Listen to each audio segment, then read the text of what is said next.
And then this red line here, this is the two regions that control body kinesthetic awareness. So if you had to contrast these two people and ask, like, what kind of type is this? Okay, somebody who has this like strong, like whole brain creative flow, good executive ability, okay, we got that. Goal focus for many individual skills, precise speech, future visioning. Yeah, it sounds like, yeah, that could be INTJ for sure. Those are the skills that support my type preferences. Somebody else who INTJ might have slightly different skills that support his or her preferences. But this person over here, all the stuff around identity, beliefs, voice tone, intention, the body, kinesthetic awareness, movement. And there's still this sort of whole brain stuff. It's a little bit weaker and more open-ended. Does that sound like an INTJ or maybe some other type? Kinesthetic. Personal beliefs. Extroverted sensation. Extroverted sensation, certainly in here and in here. And that open-endedness as well, very strong there. And then maybe some introverted feeling in this area here. Through voice tone and intention, how does that match with personal identity and beliefs and so on? So it turns out actually this is really like nicely statistically ISFP. Not ESFP, ISFP, because we still get ISFPs, you often have pretty good introverted intuitive. I'm like, sweet, half an hour of yoga, I can be an ISFP once a day.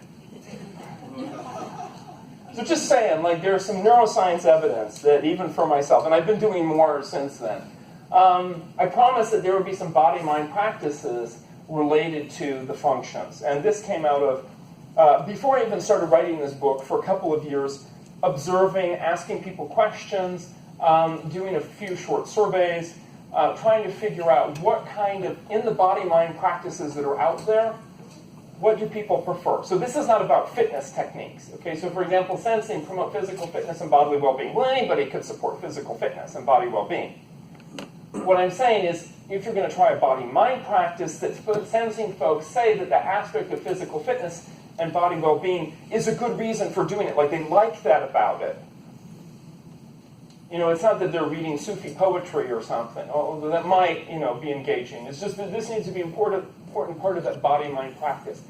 Workout, relieving stress, stretching, motivated by results that improve and boost appearance, flexibility, energy.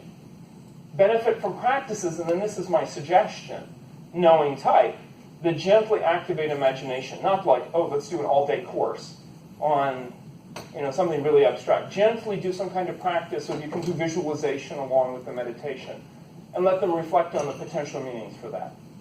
They're not pushing that inferior function or third function. Similarly, intuiting types using imagination, dream work, reading, visualization. Do intuiting types like reading? Yeah, that's right. Okay. Different people have different things that they like to do, motivated by moving and removing the curtain of reality.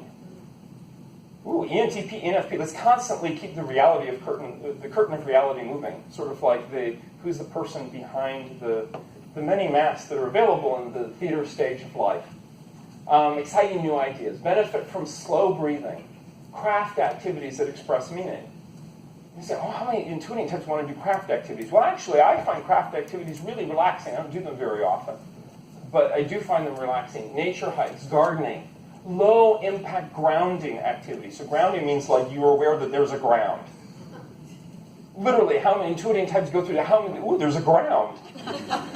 I'm connected. Oh my God, I feel my legs. You know, that's a ground. These are not just arbitrary things. These are examples of grounding activities. Whereas these are examples of like activating activities, the imagination, and so on. And then thinking and feeling. What a surprise! Thinking types want to like have a model or system and reasons or principles. Why are they doing something? Why is the yoga being taught this way, not this other way? Oh, let me research these different yoga techniques and find out what's what. Efficiently reach your goals. Oh, I'd love to have like a little Fitbit that tells me how many calories I burned off. So I know when I go around the block 6 times, I burned off 300 calories. Benefit from practices that gently release repressed or confusing feelings and boost appreciation. So there are yoga techniques that are about gratitude and becoming aware of and releasing feelings. Bhakti yoga is an example. And then feeling, promoting gratitude, loving kindness, peace of the heart. Oh, that sounds great. Hey, yoga. I'm not going to go with my friends, too. Motivated by anything that heals broken relationships, belief in self and others. Okay, these were themes that came up. And then benefit from a little bit more of that thinking analytical side, not just in terms of measurement or something, but in terms of having that objective system, like how Susan described type is a system that allows her to step back. So you have the system that allows you to step back and to disengage from projecting or sublimating or something like that. Othering people, because heaven forbid that folks with a feeling preference, well, I don't want to think I'm othering people. I'm just treating them as objects. No, I don't want to do that. But, it's unconsciously happening. So what are some ways to bring that to the surface? Just as like thinking types have some feelings they don't want to think about.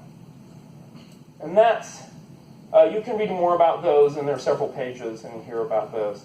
And just want to say, you can visit Amazon. This book, by the way, can print in the UK. In fact, the books that are available in the back were printed in the UK. For resources, there's this one here. This book is not out. It's actually Steve Meyer's book, but because I read it and offered a whole bunch of suggestions, and he said, please, can you promote it?